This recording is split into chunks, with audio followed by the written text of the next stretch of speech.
The 2020 Patron Sturgis Meetup reminder, Thursday, August 13th, 2020. Schedule a time from 9 a.m. to 6 p.m. in the greater Sturgis area is what you need to know now. You must be signed up as an official mid-level or above patron member of Law Abiding Biker Media prior to May 13th, 2020. That means it's 3 months prior to the event. So you have to be a mid-level patron 3 months prior to the event. The deadline for the sign-up is June 1st, 2020 by midnight Pacific Standard Time. The official sign-up form is at lawabidingbiker.com/2020 meetup. That's lawabidingbiker.com/2020 meetup. Signing up in the private Facebook group means nothing to us. That was just an alert that we were going to officially sign up and be accepted and actually get communications about the event. You have to go to the official form, and there's some requirements in there, and we need some information from you. So get over there and do that. Don't delay. We've got a lot of people signed up. We're super excited. Check for 2 emails. This is really important. After you sign up, you're going to get 2 separate emails. If you didn't get 2 emails, you need to check your junk spam folder immediately, because the first email is a confirmation and some information about signing up for the event. The second email that often ends up in junk spam is an email opt-in. We need you on that email list so that that's the way we are going to directly communicate with you about the actual specific details as we get close to the event, so you know where exactly to meet and when kickstands are up and all those nitty-gritty details. Get signed up. Hey, Bikeaholics, 03D has a wide variety of innovative products for your Harley-Davidson and a brand new line for the all-new Honda Goldwing named Gold Strike. I like gold. Top quality, affordable chrome lighting and comfort products. Zero Gold Strike are the motorcycle LED innovators for CAN bus plug-and-play system compatibility. Head over to lawabidingbiker.com/store and check out our full line of 03D products, because Big Daddy Kane right here in the studio on a mic is ready to ship to you right frickin' now. Hey, a couple quick, really cool things to thank a couple people. These are must-thank patrons. Thank you to Obi Donaldson. He's a top-tier patron from Jacksonville, Florida, for sending Pabst Blue Ribbon swag. Yeah, I saw some of that stuff. That's Did you pretty see cool. that out on there, too? Uh-huh. That's like to set your beers on, right? Yeah, that's where if you're over taps and you can spill in it. Yep. Yeah. Mm-hmm. So I've got that. Drink mad, I guess you'd call it. Drink mad. He gave me some really cool bottle coolers and some more sweat wristbands. So there you go. Thank you. We appreciate that. He sent it to the P.O. Box. John Stevens of Kenosha, Wisconsin. There we go. We all know John. And he sent a DVD. Yes, and I'm going to bust his balls a little bit. John sent a physical DVD to me in the P.O. Box. A DVD. Wow. I haven't touched a DVD in like 5 or 6 years, and it was sweet. And so I'm just busting your balls, John. I appreciate it. But it was actually showed up in the P.O. Box, an actual DVD. But what he put on it is some video shots and pics and stuff of the Eastern Law-Abiding Biker Unsanctioned Patron Meetup 2019. Looks like they're going to have another one in 2020. Another unsanctioned? Another unsanctioned Eastern event. Meetup? Yes. So, very cool. Yeah, very cool. Thanks, John. I'm busting your balls about the DVD, but it was really delightful to touch a DVD again. I actually had to pull out of my drawer a dusty old, because no computers I buy, they don't have DVDs because we don't use them anymore. So I had to pull out an old DVD external drive and plug it in and get her fired up to actually play the DVD, dude. It was sweet. So there you go. Again, just messing with you, John, but thank you very much. Oh yeah, once you've had Rick Rack, you'll never go back. The ultimate motorcycle luggage rack solution. Forget those messy straps and bungee cords. Go strapless with a Rick Rack quick attach luggage system and quality bag. Head over right there, Big Daddy Kane, to the Law Abiding Biker store. Get hooked up now, because I know he's got them in stock, ready to ship to you. Mm-hmm. What else comes in there? Yeah. Oh, it's been a while since we had that one. He pulled it out, dude. What else do you put in those packages there, Rick? I put a little bit of magic good times. Yeah. I like it. One free good time in every box. That's right. That's right. Love it. Oh, yeah. Let's get this thing started.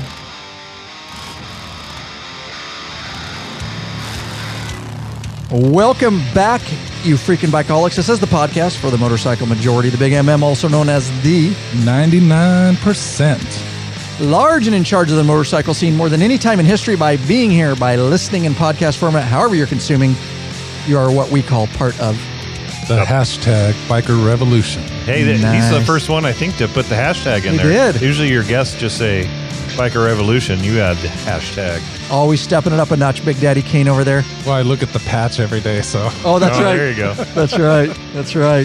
Hey, we do have just one question for you before we get started. What are you waiting for, bikeaholics?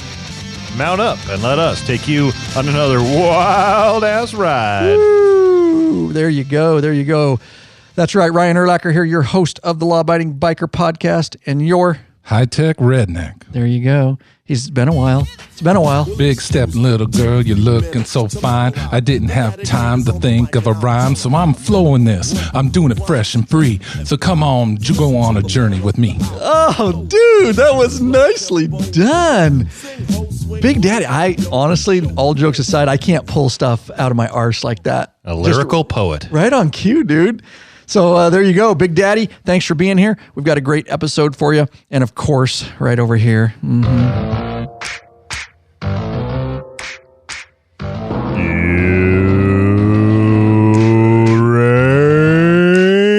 That's right. Lurch in the house on a mic.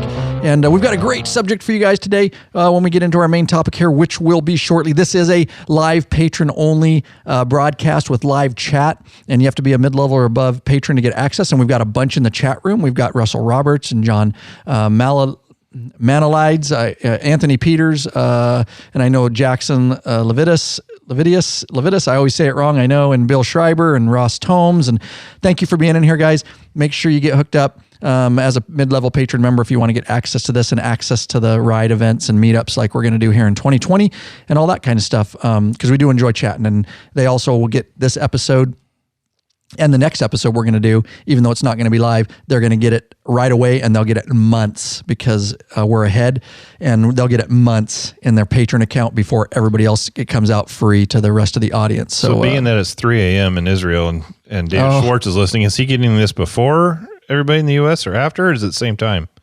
I guess technically it's the same time we're all listening to it live. Because it's on the interweb live, yeah. So he's getting it. Yeah. Good question. I think we answered. So new free video. It is out, and a lot of you know about it. And I worked my tail off on it, and I actually got it out before Christmas. I thought for the first year I was going to fail because I've just been crazy busy. We've been redesigning the store, and is Live a Day. All right, That's good. Live a Day. Thank you. I'll try to remember that. Okay, but I got it done nonetheless. It's been a stressful holiday season just because of how busy and some things that came up. But it is the Grand Canyon documentary. Our official trip and patron meetup is in there, of course, baked into that documentary. And everybody seems to really be enjoying it.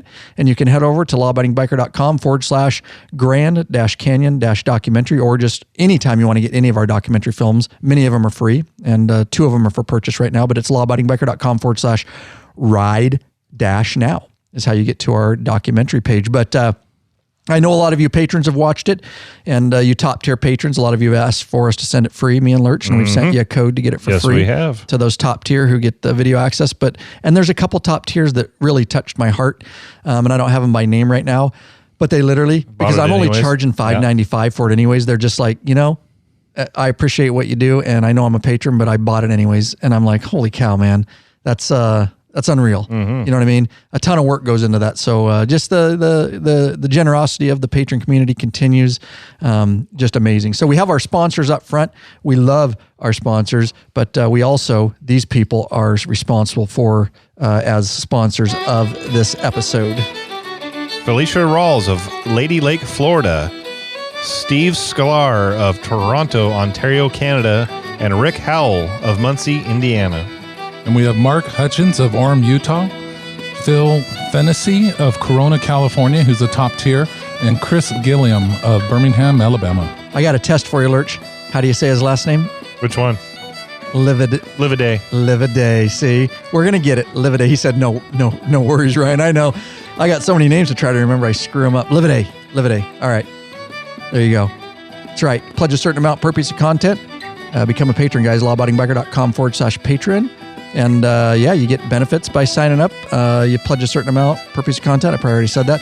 And t-shirt stickers, private Facebook group, which we talk with, a bunch of the people here and get to know you better, and access to the private meetups and events, and podcasts early, and top tier access to those premium videos up on request. So there's just a ton of benefits, guys, for getting signed up. But most of all, I get it. A lot of the old time patrons signed up just because they didn't want any. We had no benefits at first, And they signed up just because they appreciated what we were doing, period. And then we've added benefits over the time. So thank you so much. And we're looking forward to chatting with you here as we get going. That's right. Big Daddy in the studio. So we're going to dive right in here to the main topic. Now, Big Daddy, recently you guys have seen in the private Facebook group, that's another benefit because we get to talk with brothers, and he made a post after I announced this, and he got a lot of responses from it and a lot of people. And it's going to be all about him transitioning, Big Daddy transitioning on his street bike to a trike model. And he's learned some things. He's made some improvements to it. He has a lot of knowledge on it, and we'll talk a little bit about the transition and all that kind of stuff. So I think it's going to be an interesting topic. I'm actually interested to learn. I've talked to him a little bit about it, but we did have that discussion in the private Facebook group, and it was interesting because a lot of people were getting more and more. I told you, trikes are becoming very, very popular, and I love them. And at some point, I'm going to have to switch to a trike too, somewhere down the road, I'm sure, because it's not going to stop me from riding. It's my knees are going to be in the breeze as long as I can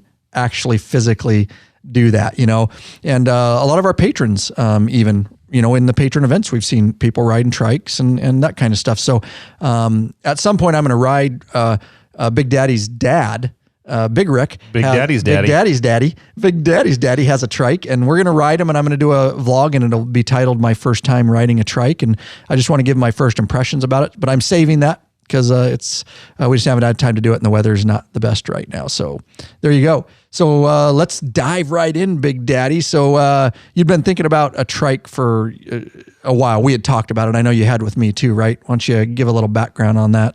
Yeah, well, I got some, first of all, this was a tough transition for me. Emotionally, Squid was there, and Goat, and Scooter Trash was there. And it took me about a year. I've been thinking about this transition.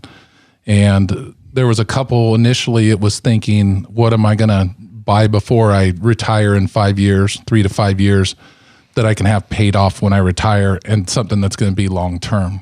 And then as some things with my health has changed, it kind of facilitated this. And so obviously I still have two wheels with my dual purpose bike, and I hope to get a lighter two-wheeled bike. But the issue is I was getting to the point to where with my arthritis in my hips and my ankles and my elbows, that sometimes even keeping my bike up, getting on it was tough, and I almost dropped my bike several times because of that.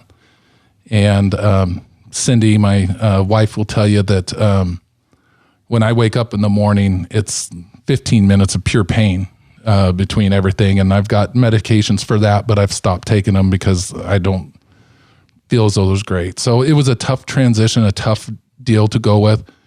And so I went and looked, then I came back later and looked again. Let me ask you this, since because it's a conversation, I want to dig a little bit deeper there. Why is it? Because I'm just telling you from my perspective now, I didn't go through it. And at some point I may feel different because it's going to be me. But because I don't really think anything different about anybody that rides a trike. Why was that I think you're tougher because you chose it, because you're willing to just go, you know what, I'm going to keep riding, and I don't give a fuck if it's a trike. Do people look down? Have you found people that look down on trike? Because I'm not around those people if they do. Is it because you're not in your 60s or 70s? Because you're still a fairly young guy? Yeah. So. Okay. Yeah. It's because, we don't judge you for it. No, I don't want this to be like, like our patrons that all ride trikes, they're a little bit older than me. It wasn't really a negative that I thought of it. It was more like, why am I doing this so early? And like I said, initially I was thinking I wanted to buy something that would take me into retirement, but some of the medical stuff kind of initiated some of that stuff a little quicker.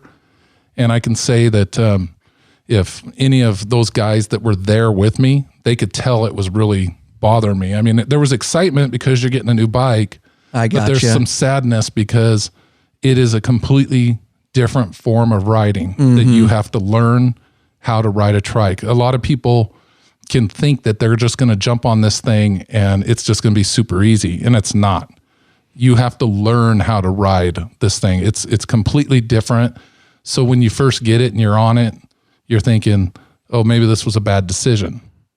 You've got years of muscle memory in your mind, right? Is that what you're saying? Yeah. To try to, you've always had two wheels. Yeah. Yeah. But it was kind of sad seeing my Road Glide go. Yeah. Because that's what I bought after the fire. And so, right.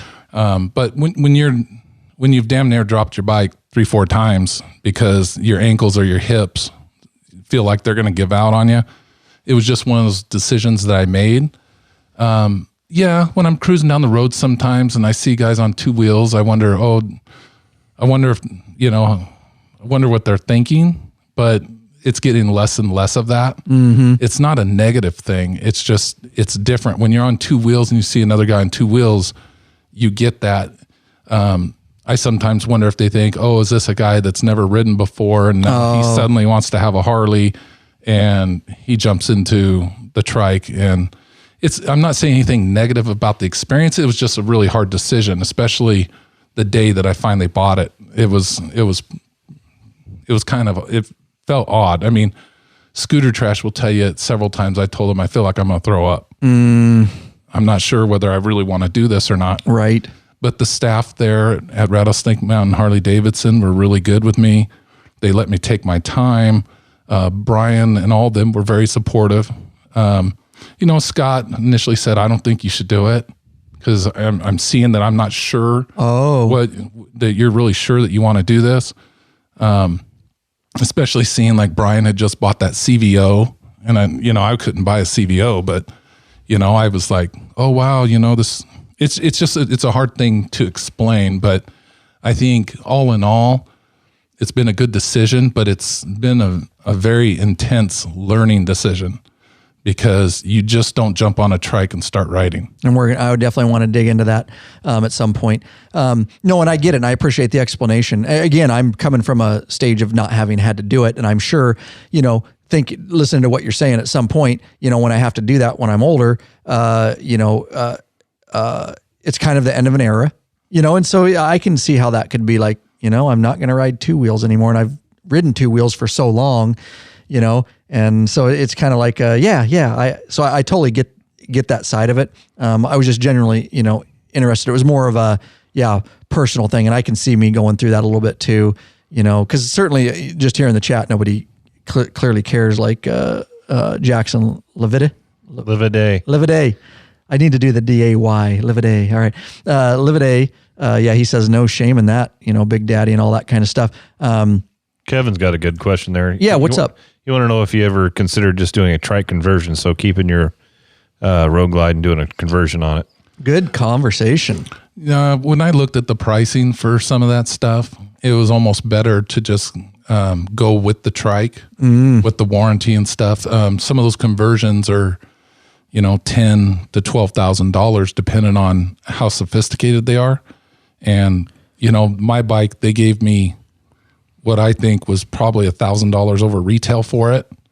And initially I thought, well, they must be having a hard time selling these. But when I started actually digging into their sales, they were telling me like, we can't hardly, by summer, we're sold out. And if somebody really wants trikes. One, we have to literally go to one of our Arizona or California popular. stores.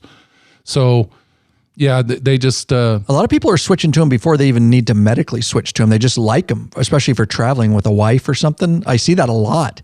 Yeah, nowadays they're like I said, there's a growing factor of learning how to ride it because you're no longer, cornering. We'll get into that more, but you're not taking corners with the lean where the actual gravity is pushing you into the road.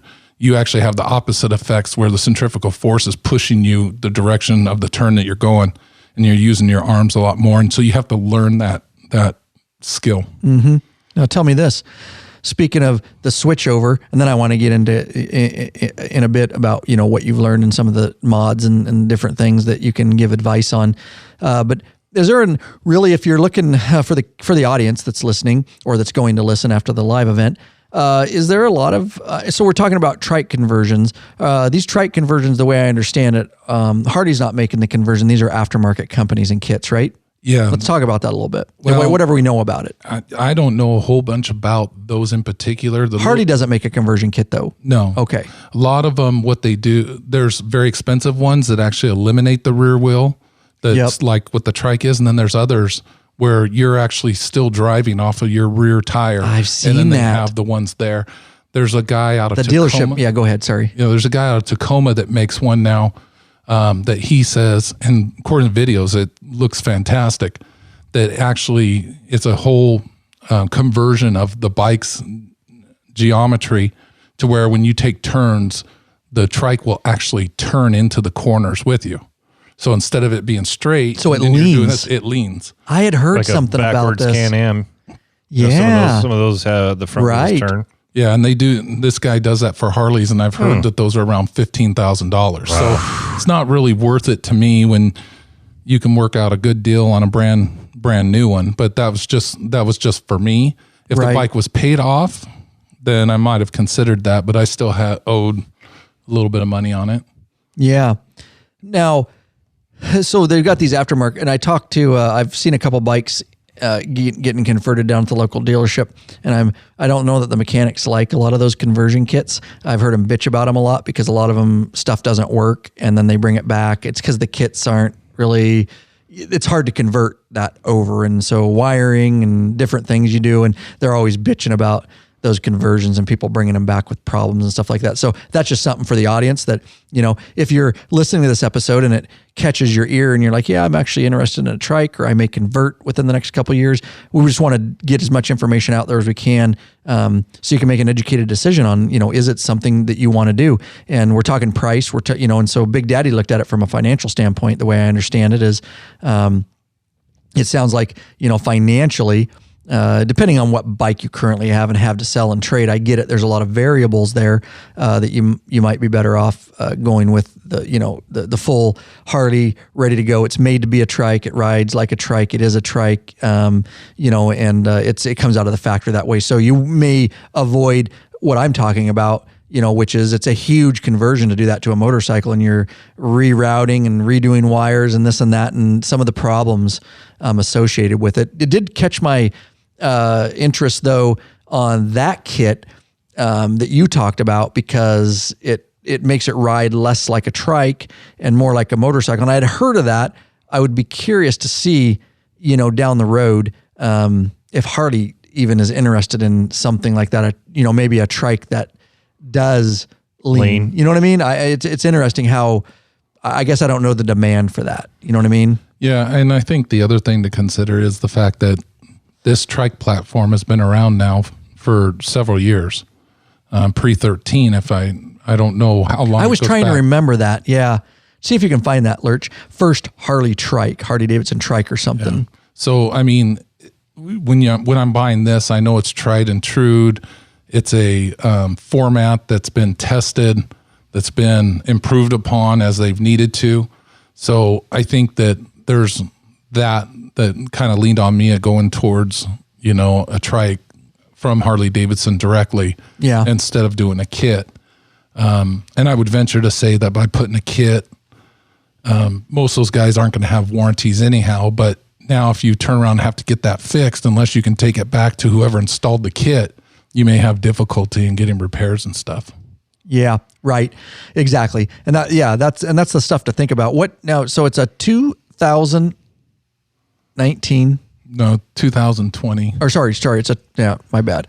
2020 Harley Tri-Glide, right? Yeah. All right. So generally speaking, and let me ask this question in case you know information that I don't. If there's somebody out there in the audience that is looking to get into a trike, the way I understand it is you're pretty much going Harley Davidson. Like there's no competition for the trike market right now. Is that a fair assessment? Yeah, other than Can-Am, if you want to go with the Can-Am Spider, but that wasn't ever in my realm. The Can-Am Spider, and it's technically, It's two wheels up front with one in the back. Right. That's a totally different beast. Totally different. And it's, obviously they have their market. This is basically an ultra limited or ultra, unlimited or whatever they call it, right. ultra. And they just have the trike, ass end on it. Right. Has the 114 motor in it. There's some pros and cons that we'll discuss that we've talked about as far as, that me and Lurch have talked about as far as the difference I've noticed as far as gas mileage and stuff like that. But and the gearing is a little bit different. But there was some things that I was able to do to kind of comfort up the ride a little bit that I liked. But at the end of the day, it's made by the factory. It's got a warranty. It's a tried and true package. So that leaned a lot on me instead of going to a conversion. Yeah. Yeah, no, I totally get it. Hey, the chat is blowing up and I can't monitor it. There's some people in there. Lurch, are you monitoring chat? I was looking at when the first trike came out in 2009. I'm trying to catch up, guys, on the chat to see if there's some stuff that's we can get on here. Dan Jeffers responded to something. Tilting Motor Works makes a front end conversion. Okay. Meaning you can... Yeah, he says front end and it leans like a Can-Am. Right. That's okay.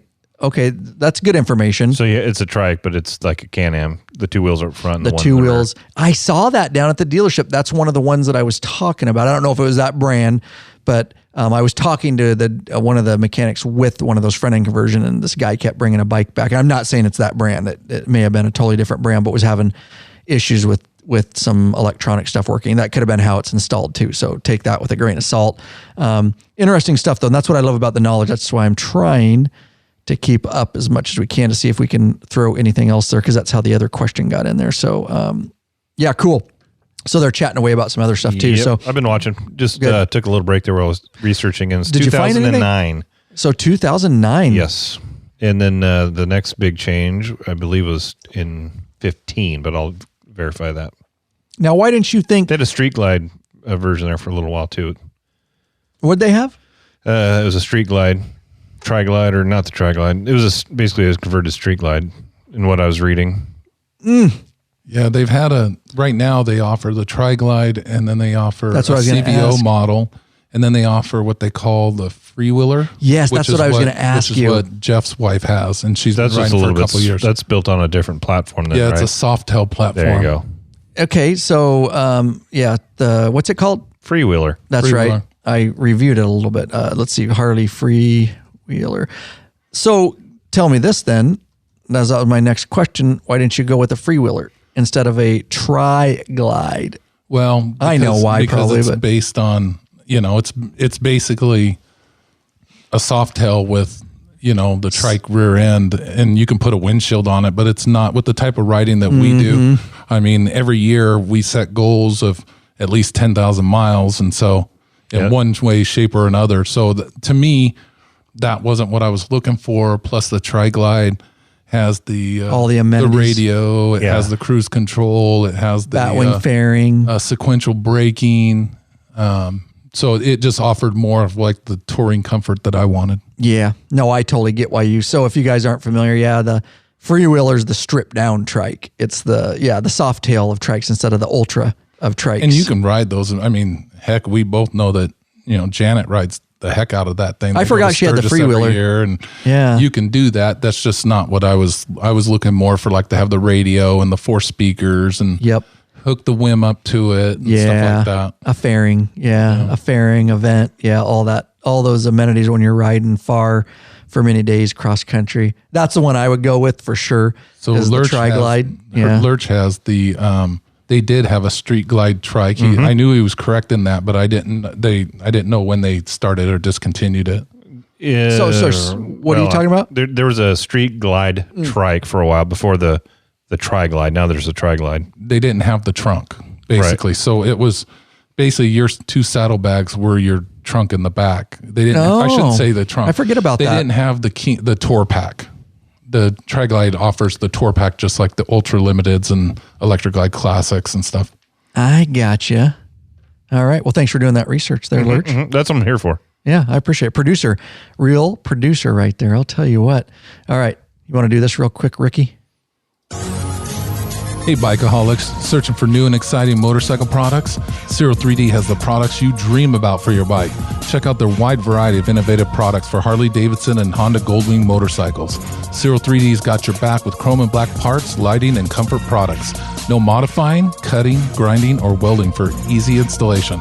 That equals less time installing and more time riding. 03D has a design team of riders with over 40 years experience with a passion for design and innovation. Cyril and Gold Strike are the motorcycle LED innovators for CAN bus and play system capability. Gold. I like gold. They pride themselves on great customer service. You got a question? Get in touch with them via email at sales@cyril3d.com or give them a call at 715-808-0027. Check at your local Harley or Honda dealership and ask for Cyril Gold Strike parts. A new leader has emerged, so check out Cyril 3D's custom line of Gold Strike parts for all new Honda Goldwings. Better yet, support us and head on over to lawabidingbiker.com/store and check out our full line of Cyril 3D products. You know, it's Rick. Big Daddy's so nice when we get on our little gold tangent. Hey, I like it. The gold, he's just like, just waiting for us to finish it. You're patient, Big Daddy, with us. Well, it's not a lie. I mean, I talk to their tech guy. Yeah, at least you're in once or contact twice with them a lot. and they're always willing to help. And it's not just because I'm a dealer. I mean, I've blind CC'd them on emails and stuff, and they'll call. Same thing with Rick Rack. So definitely a great company to deal with. Yeah, absolutely. We look forward, hopefully this year. Yeah, go ahead. What's up? Oh, I was just watching the chat there. Please do. And one of the patrons had a question. Eric Swanson, did you ever consider getting the kit that has two small wheels that lower when you come to a stop? And I'd never heard of such a thing, so I Googled it. Nice producer, and, dude. There is a company, well, I won't name them, but there are companies out there that make wheels that do lower when you come to a stop.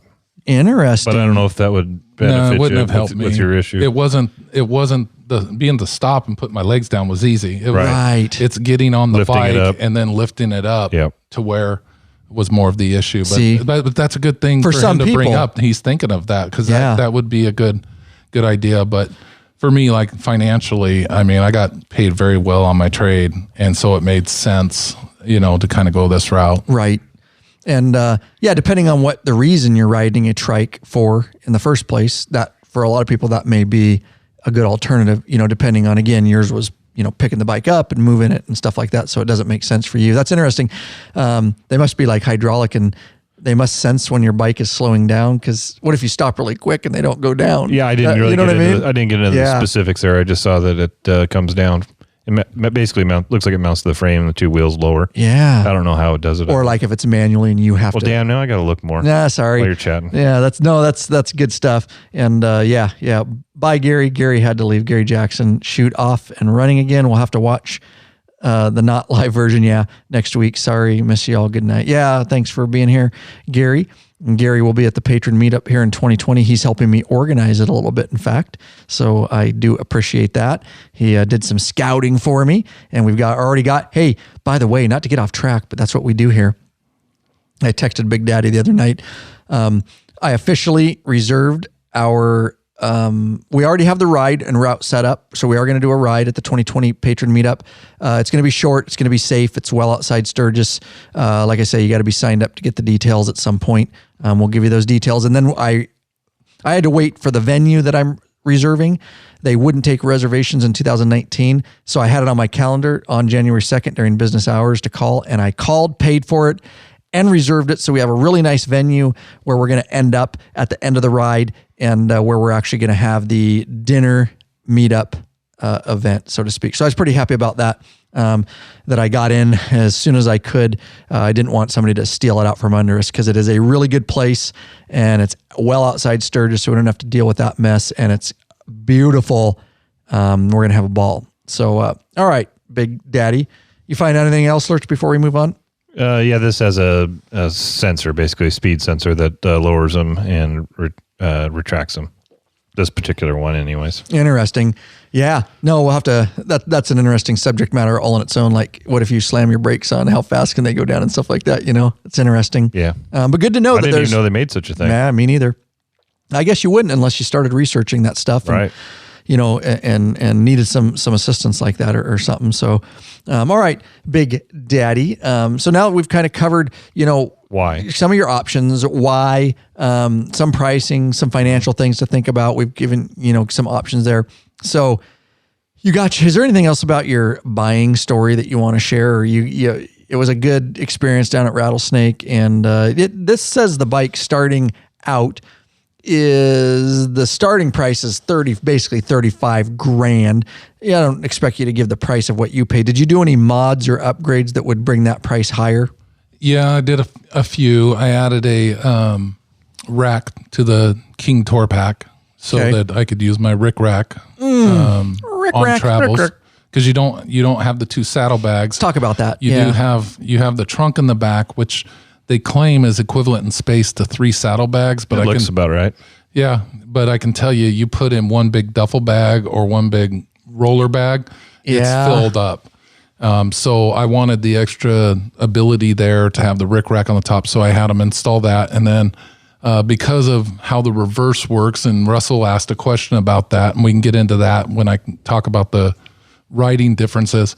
It was recommended to me, one of the parts guys down there, Greg, is a big follower of ours.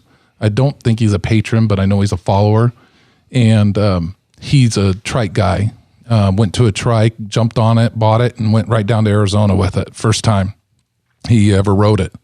And he recommended getting the bumper because the way the reverse works, he said it's inevitable that there's a potential that you could back into something. And so I just took his word for it, being that he's been riding one for 3 years. So I took his word for it, and for $225 to have a little bit of, mind at ease for me to have that bumper so it doesn't hit the trunk and everything. I thought that was well worth it. I've also upgraded the rear suspension. I'll be honest with you, the rear suspension I think is rather lacking. It allowed a little bit more of centrifugal roll, or at least the feeling of it. So I went with a Legend rear suspension system, and I worked a deal out outside of buying it. A week later, I worked a deal out to where I got the Legend suspension and an Avon Trike front tire, which is specifically made for trikes, because when they come with just a standard motorcycle tire. So the imprint onto the road is maybe an inch and a half, just like a normal bike. Mm-hmm. This tire by Avon, and Lurch saw it, I mean, it's almost a good 3 inches. So it's a little bit flatter, gives you a little bit better contact, but it's also better for steering. That's been my experience between riding the two of them. And so I worked a deal out to where I went in for just to talk to them about the tire. They talked me in to the suspension and ended up giving me a couple $100 off of the suspension. They knocked $50 off of the tire. So they did that right there at the dealership. Yeah. So they knocked, I think maybe it was $30 off the tire. And then they knocked a full hour of the labor because it's wintertime. It's slow. They want their guys working. Otherwise, because a lot of those guys, everybody, if you don't know, they're not on hourly wages. They're on piecework. So if you've got 3 mechanics sitting around and they're not very busy, that's why usually they run those winter specials where we'll store your bike for free if you spend $300 or $400, or they'll, do your stage 2 kit and get $300 off, or whatever different dealerships offer. So they knocked off an hour of labor and then knocked money off of it to make it to where the Legend suspension and the tire parts and labor was $1,200, which was pretty reasonable because the suspension themselves is like almost $900. Wow. So they did that for me. They liked me there. And then normally I do a lot of my stuff myself, but this just made sense because they were the experts. They actually explained to me how the suspension was different. They explained to me how they were going to do the preload and they were going to adjust it specific to my weight, et cetera. And so I just thought that was a good deal. And I think that the ride on it is 100% better than what it was before. Yeah. It helps with some of that feeling of roll. Yeah. So the front tire, just so I'm following up. By the way, what's the name of that place that Oscar went today? The Slab? He went to the Slab. I'm just busting his balls. He didn't invite us to the Slab. I'm going to bust his balls. Oscar went to the Slab. It's a place you can ride our dual purpose or adventure bikes, because some of us are getting into that. We're not leaving street, don't worry. We love street, but a lot of us, if you follow the YouTube channel and stuff, I got a KLR, and he went to this place called the Slab today, and he didn't invite us. So we're going to bust his balls. We love you, Oscar. We'd had to say no anyways because we were working here at Lab filming stuff today. Could have asked. Hey, right? we at least could have asked. Yeah, I agree. I don't know. Maybe Maybe he's mad at me. Maybe you just needed some personal time. Oh, some alone Ryan, time. you should check your messages. Oh no, is he Did he going to text call me you? out, dude? Because we were filming today, so I was probably busy. Uh-oh. Dude, I'm gonna have to eat crow right here on the pot. Oh, there, I do have 11 mismatch. Oh no. Are you alive? He does that at 3:39 p.m. today. We were in the middle of filming. Right. And you off tomorrow? Yes, I am off tomorrow, but I got to work a night graveyard shift, Oscar. But I'm technically off tomorrow. I'll get a hold of you after the podcast, see what you have up your sleeve. All right, I had to eat crow a little bit. But he didn't invite me today. That still doesn't, I don't see any other messages from him. He did not invite. Okay. He just sent, hey, I had a great time at the slab. Show that's what Ryan he told this you. picture. That's He right. says, hey, do you guys want to ride tomorrow? And I said, we're working. So Yeah. he did invite you for tomorrow. Okay. I might be able to go for a little bit. I'll get a hold of you after the podcast, Oscar, and see if it's something I can work in. I got, some other family medical issue going on too, but I'll, anyways, Hey, I digress. I just thought of this as the KLR is out there sitting on your lift. If that thing falls off your lift, it won't get damaged, right? It's got all the protection on it, unlike your And even if it Glide. did, it's an adventure bike. That's what Right. they're for. They're for Yeah. dropping. They're for dropping and scraping with brush and high centering on rocks. And yeah. I guess I wouldn't be as worried for sure. Yeah. I guess I didn't look that worried when I dropped the Harley off either. I just needed to fix it. That's not my first time dropping. I've dropped many bikes. No, you had more of a, huh? I did because I guess I Look on wasn't your expecting. face, Usually yeah. when I go down, I know it's coming because I screwed up in training and I know I'm going down. But yeah, It's pretty funny to watch on the video. it is, isn't it? Yeah. Definitely a interesting situation that first morning. So if you want to see Ryan drop his street glide, go get the documentary. Behind my back. I heard it. I think I heard it after it went down and I turned around. Yeah, it goes down hard. Yeah, it goes down hard. Busted a mirror, busted a clutch. It's all in the documentary film. Thanks for bringing that up, Lurch. I appreciate it. I love it. It's a good hook for the video, right? There you go. Mm-hmm. Yeah, that's how we tell stories in those documentaries. All right, so the back to, I digress. The tire, Ryan Ross Tomes says that KLR video was awesome work. Hey, thanks, Ross Tomes. I appreciate it. One of your best shots. Wow, that's nice. If you haven't seen that video, it's on the YouTube channel. I just bought my first adventure bike, KLR. I can't remember what I titled it, but I worked pretty hard on that video, and it is actually my first. We went to Oregon. It's a little vlog and about me getting the bike and picking up, and then the second half of that video is me actually riding it for the first time through some local ridges and got some different shots and stuff. So yeah. Thanks, Ross. Check that video out. It's free on the YouTube channel, guys. All right. So Rick, Big Daddy, Back to the topic at hand. back to the topic. We're doing it good. We'll end right about when we're supposed to. So we are going really good, but we should probably do this because we're going to be using these on our way. All of us, hopefully. I know Oscar. I know Big Daddy. I know me. I don't know if you are. We haven't hooked you up yet. You haven't given me one yet, so We got to hook you up, dude. yeah. You should read this thing. I will. and get Are you yourself searching hooked for up. the easiest and quickest detachable luggage system for your motorcycle? Rick Rack has just what you're looking for. Rick Forget all those Rack. frustrating straps and bungee cords that come loose and slap your paint. Check out one of Rick Rack's awesome quick attach strapless luggage rack systems. Rick Rack. This father and son team designed something really special that you can't find anywhere else. Yep, these guys ride so they truly understand the needs of bikers. The Rick Rack quick attach system is strong, durable, and secure with a lockable system. Also, check out their full line of quality touring bags to accompany your quick detach system. Once you use Rick Rack, you'll never go back. What are you waiting for, Bikeaholics? Head on over to the Law Abiding Biker store and check out our full line of Rick Rack systems and bags. lawabidingbiker.com/store. Finish it out, Big Daddy. Rick Rack. You crack me up, bro. Oh God, I love it. All right, so let's wind this thing down as we keep going here. So my question was, as I digress a little bit, with the tire, it was like, what did it feel? Why did you feel like you had to go the bigger tire with the Avon? It just felt better with the Okay. whole steering. Did it feel a little light in the front end with the original tire?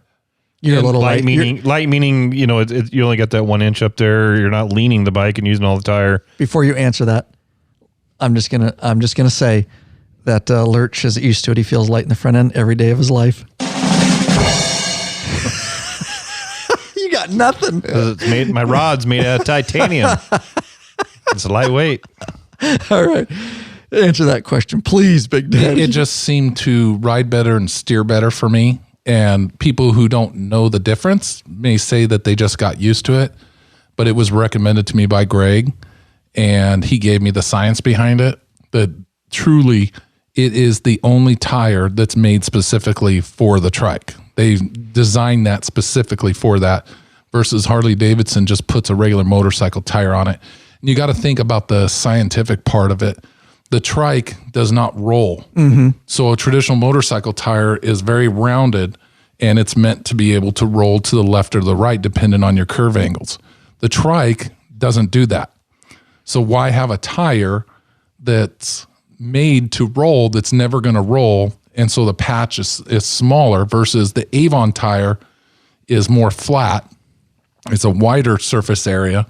And it's designed that there is going to be no roll. What it does is it helps combat on the front end the airiness, the lightness of the front end into corners. It's kind of like, why would you put a truck tire on a Corvette? On the Corvette, you're going to have a smaller, wider tire because you're anticipating higher speeds and corners and stuff like that.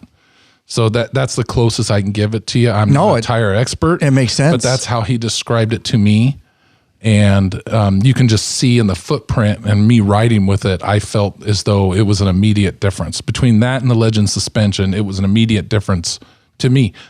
That said, I still had to learn how to ride a trike, which is a totally different animal.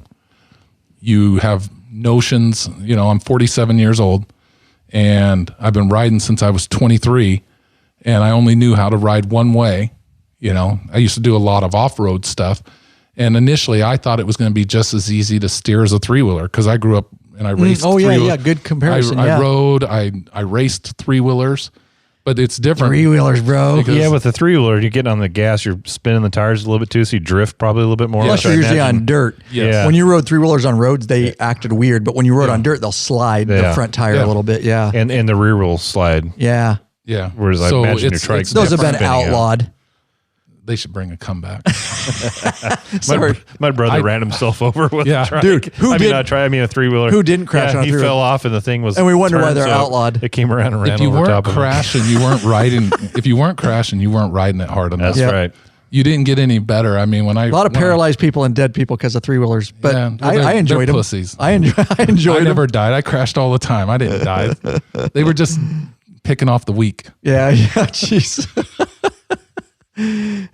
Survival of the fittest. Yes. Yeah, right. So, I mean, it's an interesting deal. It steers. I mean, like I told you today, when you steer, I still catch myself every once in a while in a corner and I'm leaning over, and I'm like, what am I doing this for? And if I haven't ridden it, it's still so new. I've only got 600 miles on it in like the month that I've had it. I guess a month and a week or something like that, maybe. In the winter, and you still have, that's awesome. Yeah. Mm-hmm. But like today was no big deal because I rode it Friday, because Goat and I came up to see my dad, and we went and had lunch at the Caribbean and had a steak dinner and just conversed with my dad, and so when I got on it today, it's like, okay, corner's coming up, and I have to remind myself, like when you're on the interstate, you don't have to do much. It just kind of goes. It's kind of hard. It's kind of like a car. It just kind of goes. But when you're taking slow corners from a stop sign, or you're taking a more aggressive corner that maybe isn't banked, you got to remember, pull with the left hand, push with the right, or vice versa. You have to learn how to ride it. That's why I think it's going to be interesting when you ride my dad's, which my dad has brought up many times to you. You're more than welcome to come and do that video. We're going to do it. You're one of the best riders that I know. And I still think that after you get on this thing, you're going to be like, holy shit, that is weird. And that's the way I felt. I mean, I'm not the best rider of this group. I mean, I think that I'm safe and I ride, and I'm more than happy to go and burn down some rubber and go fast on a two-wheeler. But, I'm telling you, there's going to be going through certain corners on our ride to Sturgis to where you guys are going to be going through and it's marked 40 and you're going through at 55, 60, and I'm going to be doing 45. It's just that dynamic. This isn't like a car that's going to roll in. You got these big tires and you got this enclosure. I mean, This has 3 wheels. Because and no you're matter missing, what you do, even if it is, you are able to wheel it like you want to, you still have that centrifugal force, I guess is what it would be called, that when that trike's turning left, it's pushing you to the right. On a motorcycle, you're leaning the bike and the force is driving the bike into the pavement. Mm-hmm. Totally different animal. Yep. So now imagine, 3 wheels and your body's wanting to go to the right. You're telling the bike to go to the left. Something's got to go, or even that feeling that you're going to go off to the right. It's that body feeling and stuff. So I'm getting better at it. I'm practicing all the time and getting better. I know Dave, over in Iowa, he's had his now for a year and a half, and he says he wheels his as hard as he can. Steve Sklar has told me that he's wheeling it hard, but both of them said you kind of just grow, you kind of learn it. This is on the private Facebook group. Yeah. I read some of these comments. Yeah. It was an interesting conversation. I appreciate everybody. For me, I even told the Harley dealer, I said, before you release one single trike out of here, you should make this Harley Davidson training video, mandatory video to watch. Oh, yeah. Because they have a video that talks about these forces and steering and stuff. And they're like, really? We've never watched it. I'm like, you should. And they did. And they're like, we're going to suggest this. Because if I would have watched that video before I jumped on it the first time, I would have been like, oh, okay. At least you have an idea. Because I'm a description, science, logic kind of guy. And that would have helped. But yeah, and there's little things, like the reverse. Russell asked about the reverse. Oh, yeah. Let's talk about It's that. an electronic reverse. Oh. So when you hit the button put it into reverse and you hit the button to hold it down, it's just like the torque of any electric motor. It's going. So that's why you put neutral, because the electric motor is going to We'll be fighting against it if you don't. Gotcha. Right? Okay. So you put it in neutral, you hold the button down, it switches it into reverse, and then when you press the button down again, it's immediately driving you back. Well, if it's not meant to haul you like up steep hills backwards, so they have a mechanism in there that clicks it, a fail safe basically, that will shut off the reverse Without burning up the motor? Yeah, that will overdo it. So if you can, like at times, I'll just use my feet, and if it's at an angle, I can push it back a little bit and not use it. But there's other times I use the reverse, but just understand it's not meant to be going at a grade uphill or anything like that. The other thing is that once you activate that reverse, it's going. So you can try to feather it, but if you feather it too much, like click the button too many times, it can hit that switch. So you almost have to learn how to hit it. It starts backing up, coast a little bit, and then you let off of it and use the brake to stop it, because understand it's going to keep rolling until that force is extinguished. Right. And so luckily, Greg, that same guy that was at the parts department there, he's an older retired guy that now works this as a supplemental income. And my salesman, they pre-warned me about that. And that's one of the reasons why I got the bumper and stuff. But it's a different animal. And like I said, I'm not going to, I still have my KTM that I want to be able to ride. I mean, obviously I can't do motocross stuff, but it's a lighter bike that I feel I can control. And hopefully I'll be looking at more of an adventure bike in the future. But this was a rather expensive changeover. So that's kind of controlling some of that. The other thing that's nice is that I don't feel as though I have all the pressure anymore getting on and off the bike and leaning it up and feeling like if I feel pain in my back, because in my back I've got some issues there where, we all cops do. Our backs are shot. Mine's starting to feel it bad these days. Yeah. I remember one time getting on my Road Glide and it was all loaded up with the stuff, and I used the force to get it over, and my back just tensed up and I almost dropped it clear to the right side just from the force going over, because the back pain was so bad. So with this, if I'm having a really bad day, like Friday, then I just step up on the passenger floorboard and I just help myself up and get onto it. Some days like today, I was able to just scoop my left leg over it almost like I was getting, but I didn't have to worry about holding the bike up while I was doing it. Right. To bring it back up, et cetera. So I'm not saying it's for everybody. And I hate, like you said, you even said it yourself. You didn't mean nothing by it, but you said, when I get older and I can't ride anymore, I'll do it. And I made that same statement when we had the podcast with my dad. Yeah. Right. And then all of a sudden I've made that transition and I'm like, yeah. oh, well, that's so depending I'm not on older, the person. Right. and what you think and stuff like that, you know, everybody's going to be different. Like Dave, you know, he didn't need to go to a trike. He chose to go to a trike and he loves it. Mm-hmm. That's what I've heard from a lot of people. Yeah, they love them. But I will tell you, man, it's a totally different experience. It's, yes, you still feel like you're in the wind. And sometimes when you're passing and you got a big group of other bikes going the other way, you're like, oh, they must just figure I'm the grandpa of the bunch or something. And that's just that mental stuff. Yeah, I get it. I do. Yeah. And I don't mean that to sound a bad thing. I think that's more in your head than anybody else's. I don't even mean that to be a bad thing. Right. It's just I start chuckling. It's how we are. Yeah, I start humans. chuckling because I never thought that I would have made this conversion this quick. Initially, when I thought about it, I was going to keep my Road Glide and buy one so it would be paid off by the time I retired. It wasn't until the last 6 months and the pain I was enduring, and just trying to get in, you know, the years that we got to do with a bad back and arthritis in the hips and ankles and the elbows and the wrists, that I thought, well, this is still, but there's still some things I'm going to have to do to it to make it more comfortable for me. I don't want ape hangers on it, but I wouldn't mind bars that are a little bit higher because I think that would give me better pushing and pulling motion. Oh, yeah. So that might be something that we do. Maybe put like some tall boy bars or something on it. You know, we're here for you, whatever you want to do. Yeah, well, I mean, they're the same height. They're only like an inch or two higher, but what they do is instead of being like this, they're more like this, and your hands are still behind the fairing. So, and that's one thing that Greg had, and it just seems like it would help a little bit. But I don't have any big complaints. It's just that I would tell people before you buy one, you know, if you've never ridden one, try it, but they may not let you test ride it. I wondered if you can get your hands on one. You can get your hands on one, no doubt. Yeah. And my dad has one, and even if something happened to my dad or my dad didn't ride anymore, you know, that one I probably wouldn't keep. I've already told him I would probably just sell that and keep this one just because I'm hoping to have it fully set up just for me. Yeah, seat and bars. You know, a lighter two-wheeled bike that I can ride, you know, Spokane and back or Seattle and back or something. Not a soft tail or anything. I'll probably go with like a KTM or, you know, maybe something else, more adventure bike-ish. But, you know, that when I feel that urge. Yep. But when you're going for the 7-8 days, like on our long trips, you got stability. And I'm sure I'm going to be worn out because I can tell you it's a little bit mentally, it's a little bit more work when you're coming in the corners. Maybe it's just mental more work now because it's still new.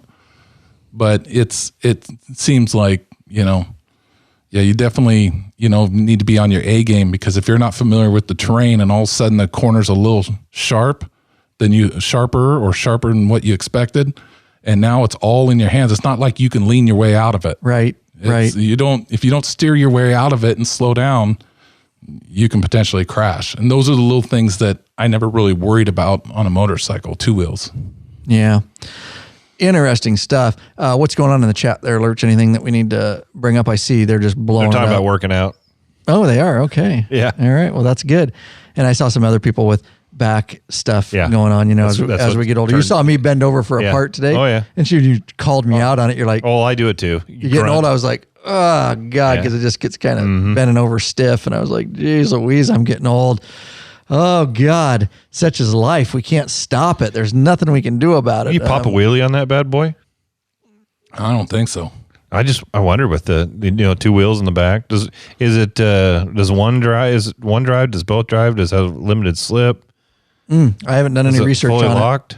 Both turn the same? I assume both wheels. I know turn, that has the new reflex defensive rider system on it. So this one does. Yeah. Okay. Yeah. And so if it starts slipping, it will stop one wheel. Oh, okay. Yeah. And it'll keep you from sliding out. So basically. Need to add a wheelie bar. No, I do think it would be funny though, if Big Daddy, later tonight after the podcast, just opened the garage door here and just hit the backup motor on his trike and backed right into your truck and goes, dude, I fucking told you that I was trying to figure out this reversion, dude, and then just ride off. Yeah. Just his nice big diesel truck, dude, just back right into it and go, that's why I have that bumper on there so it doesn't damage my bike. My bike's all good, bro. Bye. Just give him the finger, dude, and just ride off on your trike, dude. So, hey, John, one of our customers from Tacoma just said, I just want to say. What do you mean customers? He bought from the store? Yeah. Yeah, see, this guy remembers people that buy from the store. It's freaking awesome. Sees all the names. EDK is the man.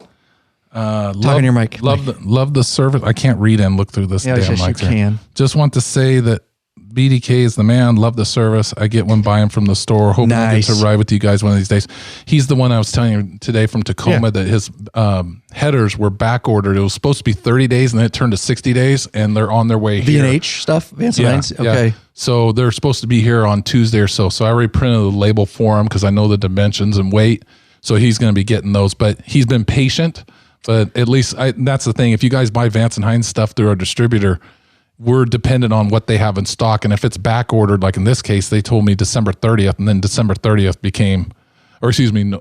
Was this before we had access to new stuff? No, or this when was we had it was over the Black Friday deal. Oh, it was supposed to be December 30th, and then it was estimated for January 30th, but they actually released some out of Florida. They only had 3 of them, and I hurry up and grabbed it.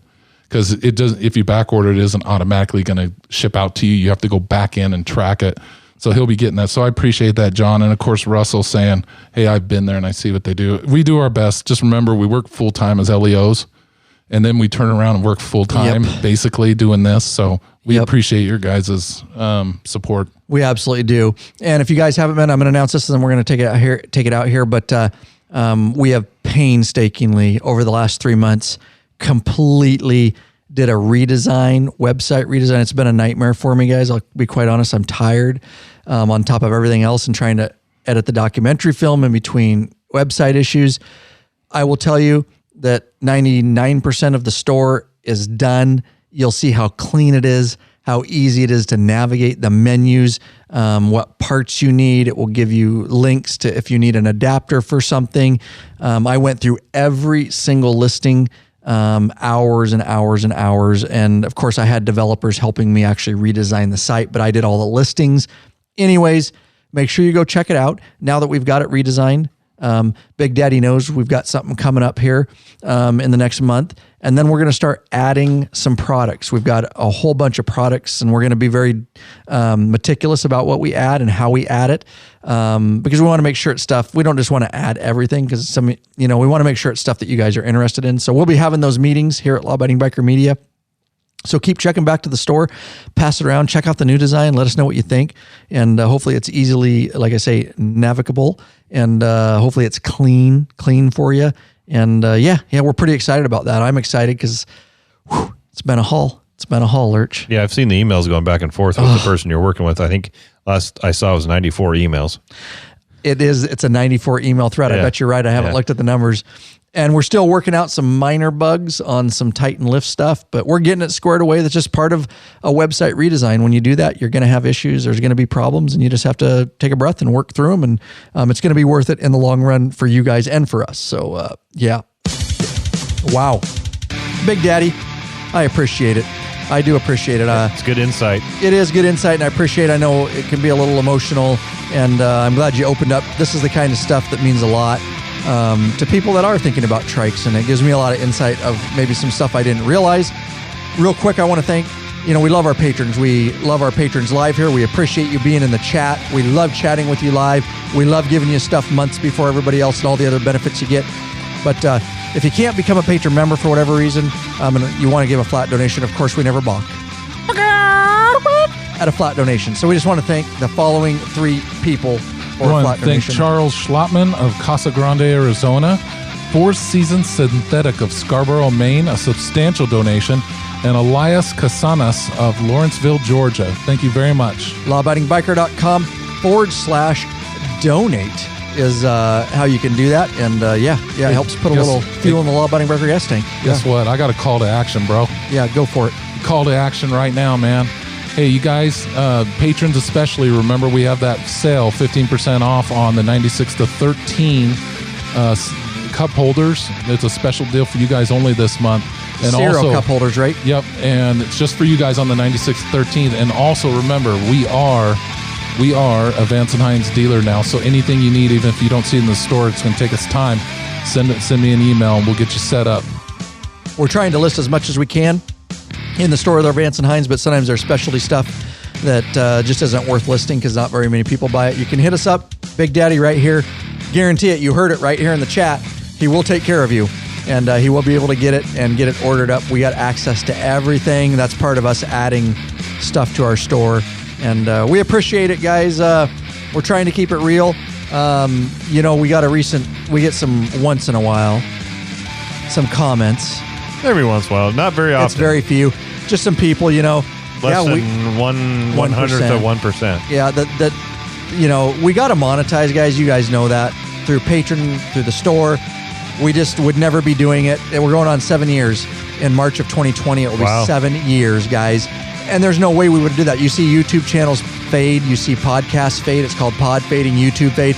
That's because if people don't learn to monetize it, you can't justify on working 7 days a week, 16-hour days for 7 years if you aren't in some way monetizing. You can't go in and sit down with your wife at dinner, and these guys too, and say, yeah, we're just doing it for fun after 7 years, and I'm sorry that I missed this and I missed that, and all that kind of stuff, guys. So you guys get it because you're, the hardcore patron members, and it is a part of life that you have to monetize, or you'll not be able to justify the amount of time you're putting into something. So we do that through the store and through the patron members and all that kind of stuff. We appreciate all of you being in here.